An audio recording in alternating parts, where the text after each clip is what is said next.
Hello and welcome once again to the Blether with me, William. And me, Gary, and thank you very much for joining us. And thanks also for your kind comments on last month's Blether with Sebastian Wanless. Sebastian reflected on his time as the Glasgow chair during the centenary, and he also introduced us to social marketing and the work of the Health Strategy Group, which was really interesting and exciting, wasn't it, Gary? Yeah, it was a really great conversation, and Sebastian's still really keen to hear from members and branches who are interested in both of these aspects of the Society's work. And if you would like to get in touch with Sebastian, then just send him an email at info@rscds.org and mark it for the attention of Sebastian, and he'll pick that up and run with it and get back to you. Well done, sir. You did that so beautifully. Thank you. I've got it written down in very big writing there. Now to this month's guest, and we are delighted to be going for the first time overseas to right across the pond and further to the United States and indeed to the West Coast, to San Diego, in fact, Gary. It's a long way away. It's a very long way. I mean, we think it's long from you to me, but it's very long to San Diego. It's really wonderful to welcome the editor of the Scottish Country Dancer magazine to the Blether. Welcome, Marjorie McLaughlin. Marjorie, good to see you. Thank you. Delighted to be here. You'll hear some havoc being wreaked in the background. My two young cats are bashing about, and I can't stop them. But okay. Anyway. So it's lovely to be here. But I have to ask, gentlemen, how was the kilt walk? Oh, it was swinging. I think I've just about recovered, but have you? Still not sure. I think. Excuse me, Gary, you're the young one, you know. Yeah. What's to recover, Marjorie, right? Marjorie, the number of times I had to hang about waiting on him catching up was pathetic. You have no idea. Unbelievable. The phrase "it's just around this corner" was used quite a lot. By whom? I think it was by Linda. Was it? Yeah, encouraging us both. No, yeah. But listen, we had a great team, and the great thing, Marjorie, was that we met up with lots of terrific other charities doing great work on health, particularly mental health, all the rest of it. And they were so keen to meet members of the Royal Scottish Country Dance Society and talk about how dance can help people in their health. And it was fabulous. And to boot, we've made over £5,000 for the Society's coffers. So, yeah, well and then done. With gift aid in this country, that'll take us over the 6th. And you can still go onto the giving page and give everybody. So yeah, come on. A huge thank you to everybody that has given, because that's a huge amount of money. And I think also it shows that, you know, other members could maybe do things, if you're running a 10K for charity or a marathon or things like that, to think of the RSCDS in that respect. Because every little helps to help promote and preserve our wonderful hobby. Absolutely. So this is an annual event. Yeah, they have kilt walks in various cities: Glasgow, Edinburgh, Dundee, and we did, because it was the end of summer school, we just, you know, we had done 4 weeks at summer school and then went on a 21-mile walk. Why not, Marjorie? Why not? I mean, that's bonkers.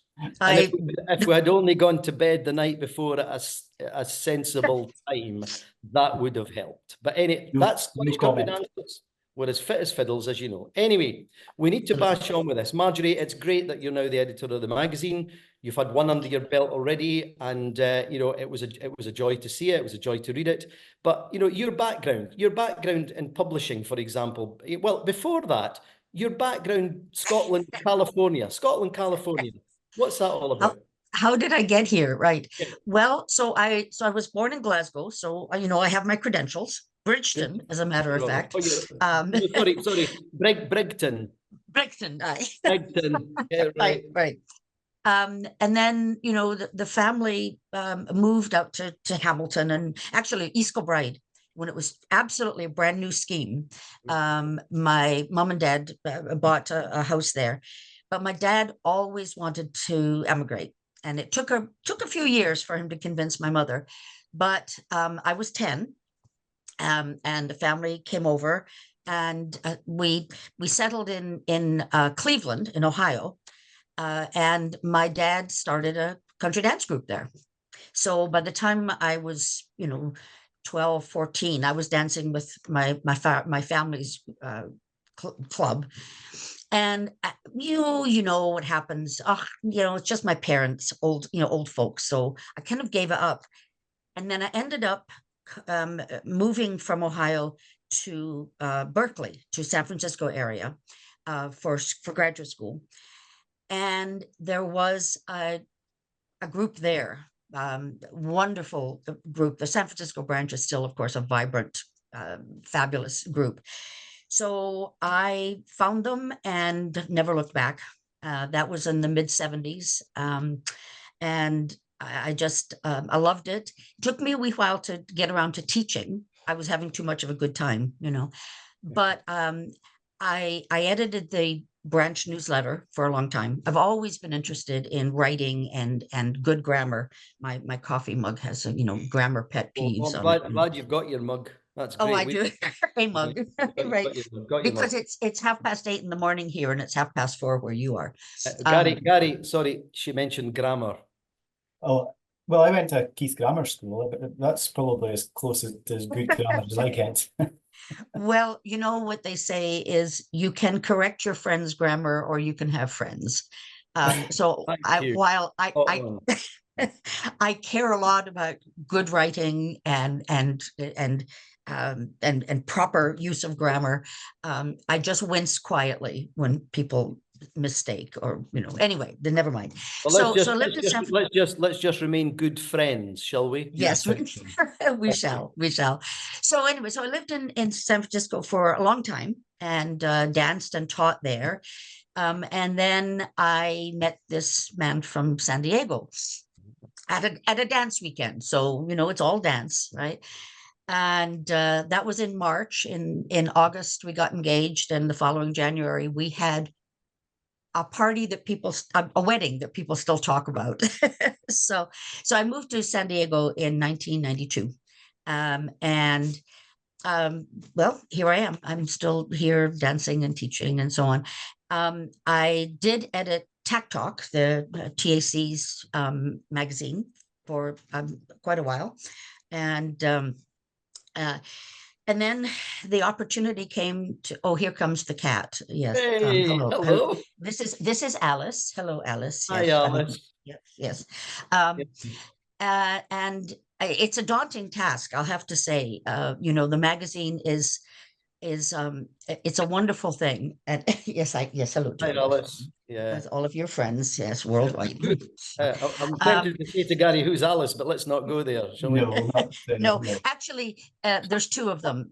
There's Alice and then there's Dinah, because Alice, through the looking glass, had a black cat named Dinah. Oh, right. So that's the cat bit done. Anyway, so Fiona Grant and Jimmy Hill are entirely responsible for persuading me that this was something that I should do. But I have to admit, when the first one finally finished, it was just a fabulous feeling. There's the editorial team, the members, the people that just help make this happen are a great bunch, and it was exhausting, but truly worthwhile. And I hear from so many members about how much they value the magazine. It's the members magazine, people love to see their pictures. They love to have sent things in. I have almost more material than I can use for this October issue, because people just enjoy sending in their activities and just sharing their thoughts and stuff. So anyway, it's been a great opportunity to be in touch with members worldwide. And I am thoroughly enjoying it. I truly am. I truly am. You've gone through the process of one magazine. You're kind of in the throes of the second magazine at the moment. Kind of taking a step back a bit, how do you start the process of compiling the magazine? Because with 2 a year, and a huge amount of work, as you say, goes into it from volunteers and with support from staff at 12 Coast Crescent. But how do you start that process of what to put in and how the layout looks and all that kind of stuff? So I have to confess, I'm finding my feet about that now. This is a little bit different than the first one. there's always a sort of a backlog of material that you want to include. And of course, there's the usual, the news from Coates Crescent, there's the reports from the various committees and so on. So those sort of form the bookends of, and of course, the sadly missed and the upcoming activities and so on.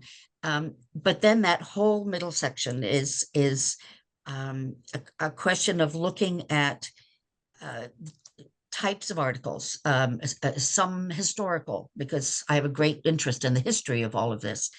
And then an interview, for example, with a member. Jimmy's very good at doing these interviews.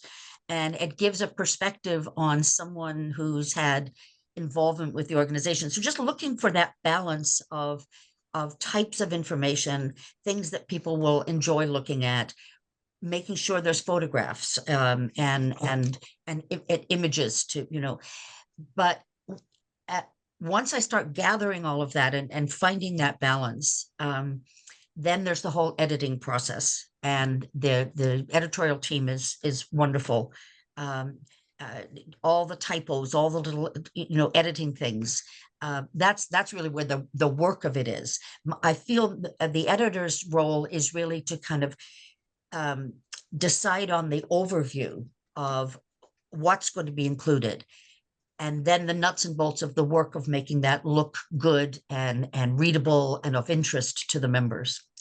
So I think involving the editorial team in planning all of that, excuse me, is something that going forward I would want to do. For this issue, I think I decided to just, oh, pardon me,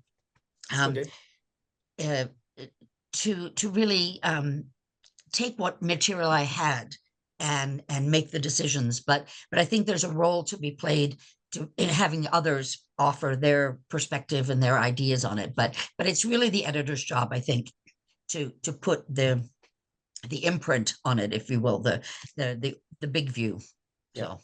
So while you recover and have a sip of something, just don't worry about it. We're all on this. Yeah, the magazine, it's an interesting one in the modern world too, isn't it? Because what I like to think is we're building communication all the time with our members, which is terribly important. We have the magazine, which I think is very important. The Dance Scottish Together now once a month, which is very important. I'll come back to that in a minute. And of course, we've got the Blether here. And I was delighted actually at summer school. So many people said how much they're enjoying the Blether because they're getting information in an informal way, directly with likes of yourself as the editor of the magazine, which is different from the written word. So, it's lovely we can be, relaxed and chat to people and get information to all our members. So with that, of course, the magazine now twice a year, Dance Scottish Together. So you are liaising with Lindsay, our marketing officer. How is that working? Is that producing the goods? It is. It is good. I feel that the Dance Scottish Together can give kind of immediate information about events that have happened. It's very much a kind of, if you will, in real time, right? And I see the magazine as sort of this repository of information and articles. Hello.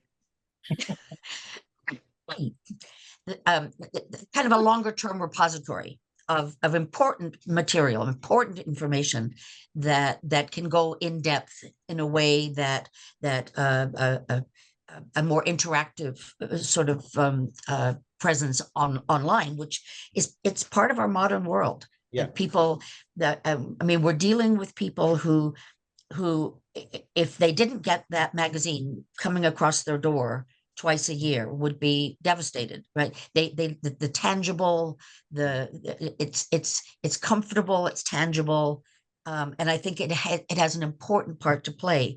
But we can't ignore the electronic communication and the immediacy and the interactive nature of that. Because I also know you said you edited the TAC Talk, and that's gone completely digital now, hasn't it? It has. I do see, I think there are some people who, still will say, oh, communicational. And I go, well, actually, before COVID, you had the magazine twice a year and you had your information sent via the branch secretary and the branch mailings. We've now got the magazine, the branch mailings, the Dan Scottish Together, the Blether. There's a lot of communication going on directly with members, which is absolutely fantastic, Gary. I think, we really have moved that on a good bit. And they're getting them information in all kinds of different ways, which is terrific. And as you say, Marjorie, the magazine gives a long-term, important, in-depth look at stuff, which people can keep and people can read and so on. The other thing for me is that the magazine, when I look at other organizations' magazines, I don't know what you think, the magazine could become a very good recruiting tool for us. And that's an important part of how your job as the editor, Yes. is to make sure that in a way we're sending out the right you don't want people getting and going, oh my goodness, what are this lot about? So Right, I don't know what you think on that. Absolutely. I think it would be great if we had the opportunity. I fully appreciate that the magazine is an expensive undertaking for the organization, and yet it's such high quality. I'm so impressed. A shout out to Doogie, who does all the layout and makes it look as high quality as it is. But I do think if we could use it to share with libraries, with schools, to let people know who we are and invite them in. It's very much about our members. Absolutely it is. But I really would love to see it become that kind of recruiting tool as well. Gary, I think Doogie the printer is actually up somewhere near you. I mean, nobody's up a bit. Doogie. I think it's up about Granton-on-Spey or something like that he's based. So the editor's in San Diego and Doogie's in Granton-on-Spey. Yeah. It's good. And we make it work. We make it work. He is absolutely wonderful. Just terrific. But back to your point, William, I do think that reaching out and encouraging new members and encouraging people to participate in what we already know is one of the most wonderful things you could possibly do, and I want the magazine to reflect that. And I think that joy and enthusiasm that people feel comes through all the time, or at least I'm going to try to certainly make sure that that's what happens. Yeah. I think that's you bringing your personality into the magazine as well, Marjorie, isn't it? Because you are kind of full of joy and fun as well. I know. And I think the magazine, along with the other kind of mediums of communication that we've got, form a bigger jigsaw, don't they? They all have their part to play, and they all need to fit well together. Absolutely. But going back to you saying about you being in San Diego and the printer being in Grantown, and the editorial team are all over the world as well.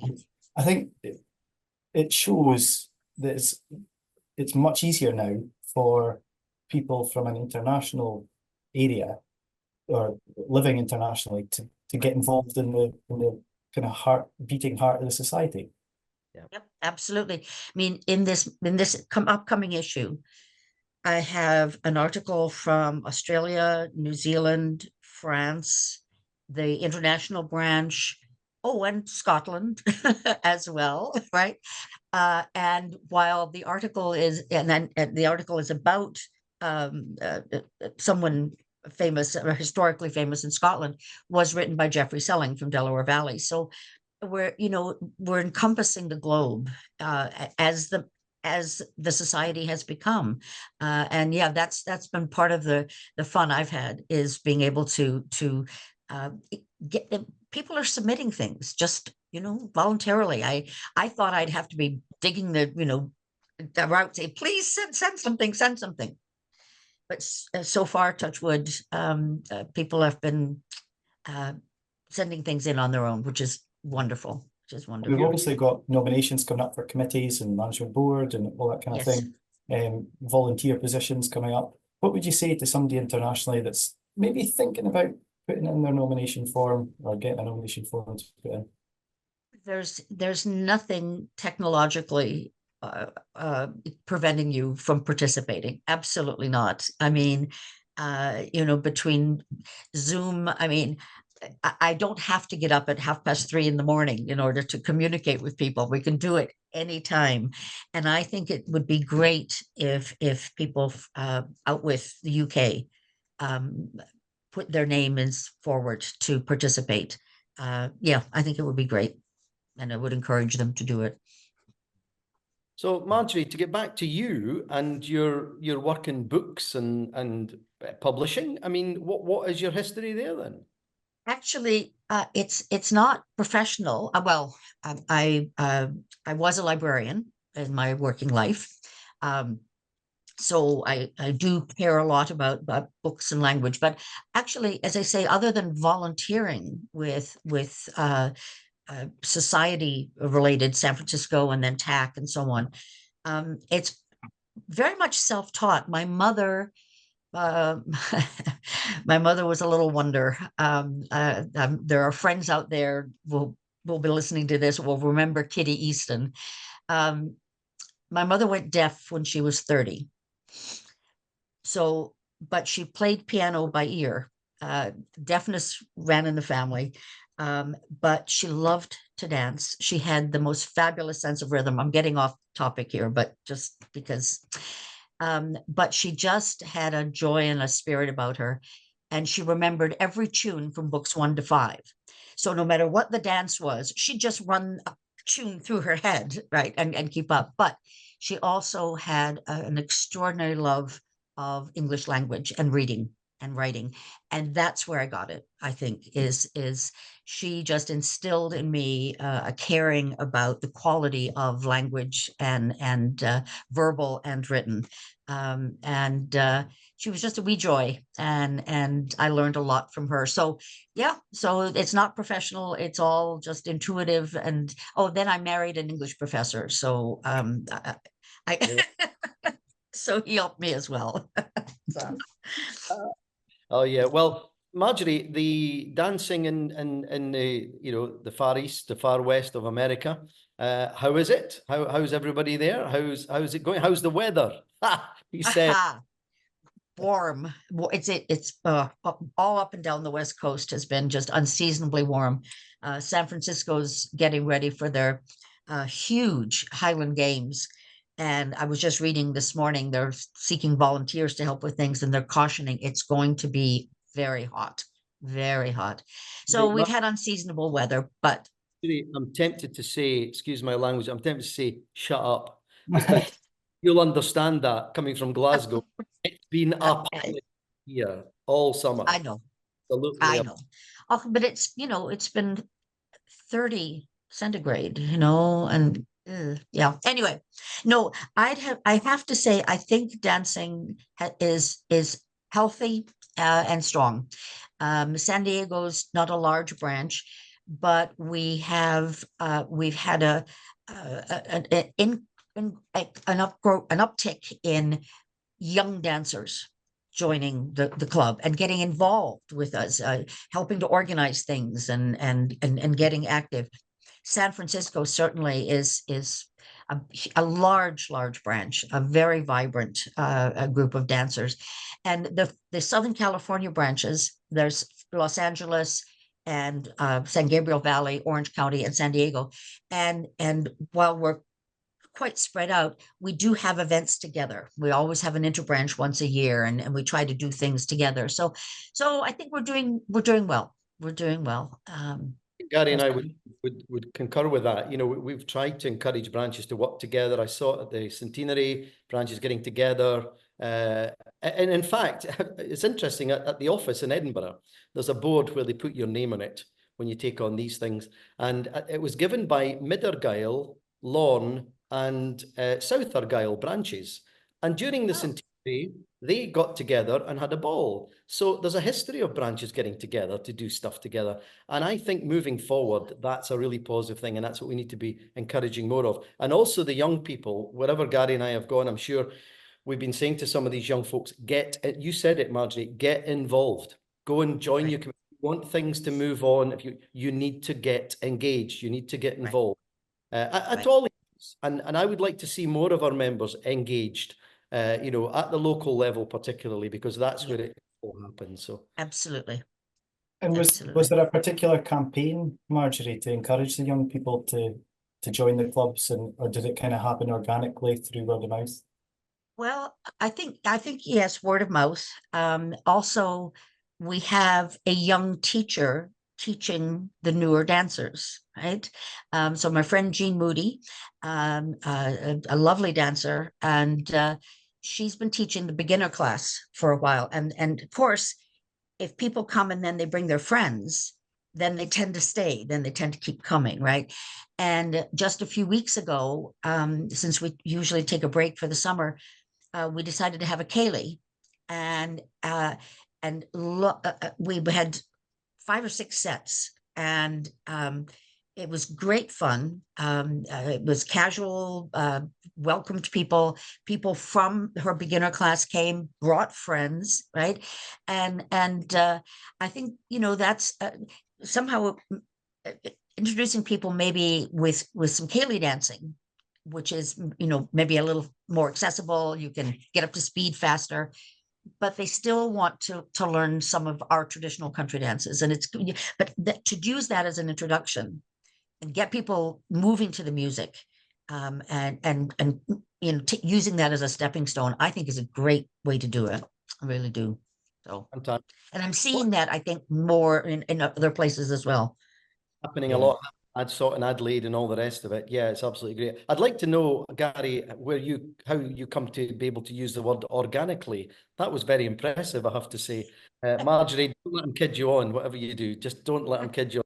That's what he's talking about. Because Marjorie sent me a thesaurus before we came on to the interview. Do you know what that is? There's another big word for you.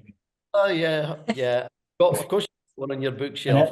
And that's not a type of dinosaur. I knew you were going to say that. I knew you were going to say that. So, before we go, because, you know, time is on the wane, as the man said when the grandfather clock fell on the baby. Oh, William, that was dreadful. Marjorie, please do not start a jokes page in the magazine, because this is the type of thing we'll get submitted from our chair. The only thing I could submit, yeah. I was just going to ask, so you're optimistic for the future, Marjorie? You're optimistic for all our means of communication? You're optimistic for the dancing? I am as well. I see lots of green shoots appearing, which, absolutely, you know, if they're encouraged and they're, you know, fed the right way, I think we can do that. I think Scotland has issues that the rest of the world maybe doesn't have.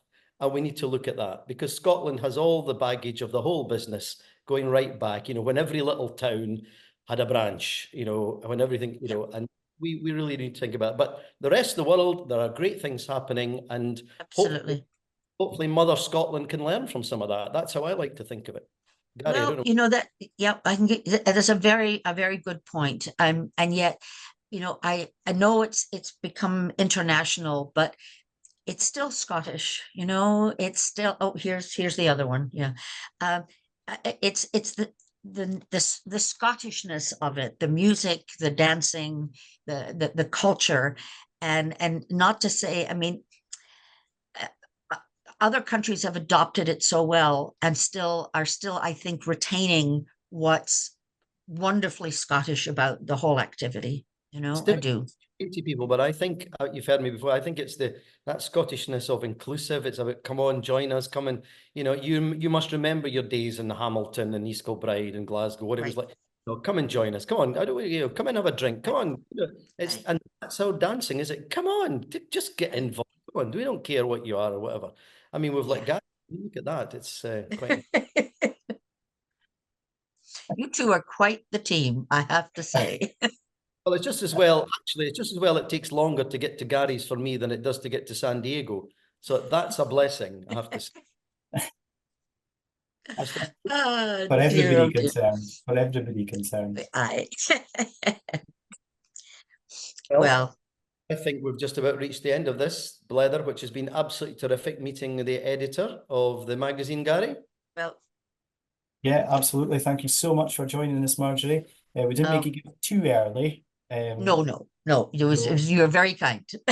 You're very kind, and I've enjoyed it myself. I really have, and I'm looking forward to seeing you in November. Yeah, Yes, absolutely. it'll be great to have you there in November. Folks will be able to have the chance to meet Marjorie in person at the Autumn Gathering weekend. If you're joining us for that. I should say that at the Autumn Gathering weekend on the Friday, because it's in Edinburgh, on the Friday during the day, the office is having an open day again. So if you want to meet Marjorie, because I think you're going to be here, Marjorie, for I will. John has already invited me, and so yes, I will be there. I will be there. Marjorie, which is a huge improvement than meeting Gary and me, that's for sure. I'll do my best. Much better jokes as well. And all I can say is you can take the last year East Coull bride, but Marjorie, you can't take it. I know. I know. Anyway, thank you both. It's been a pleasure. I enjoyed it. You got a message for the members about stuff for the magazine before you go? Oh, well, do send things in. Let me know if you've got something or if you've got something you'd like to see. I can reach out to folks and ask them to submit. You don't have to be a great writer, but if you've got a good idea, if you've got something you'd like to see, please let me know. And the info or the mag editor alias, absolutely, just let me know. I'm always looking for ideas. Thanks, Mark, very, very much indeed. And yeah, Gary, thanks to you. Exciting time coming up next month. Yes, absolutely. We are very excited to announce that we have Jennifer Cruikshank as our next guest on the Blether, and that might be a name that's known to folks. If you listen to Take the Floor, or if you listen to Your Requests, both on BBC Radio Scotland, because Jennifer is the producer of both of those programmes. She's also an accordionist and has her own dance band, along with her family members, very musical family, and I'm sure we'll delve into a bit more about that. And she's also involved in producing a show, a tribute show to Robbie Shepherd, the great Robbie Shepherd. And there's a group of Robbie's friends have got together and are producing a show in His Majesty's Theatre in Aberdeen in October. So great timing. We'll hear all about that. We'll hear all about what goes in the nuts and bolts of producing Take the Floor and Your Requests, and a bit more about Jennifer's background as a Scottish country dance musician as well. So that'll be next month here in the Blether. I'm excited about it, Marjorie, because you will remember, even when you were back in Scotland, I'm sure, Saturday night, the Scottish dance music programme. It's what we all got dressed to when we were getting out. It was on at tea time after the sports results. Right. You can get it online right across the world. So looking forward to speaking to the producer of the Scottish Dance Music Saturday night programme, Jennifer Cruikshank, next month. But anyway, in the meantime, to Marjorie, all the family, and which one's that? Who's that? This is Dinah. This is Dinah. Yes. So you're not in the kitchen with Dinah then? Oh, no. Right. Well, I knew that was, I know. I knew it was coming. I think it's time to go now, isn't it? Yeah. Meantime, all right. From Marjorie, thanks very much. It's a goodbye. Right. Me and him. And it's goodbye from him and me. All right. Cheerio. Bye. Cheerio.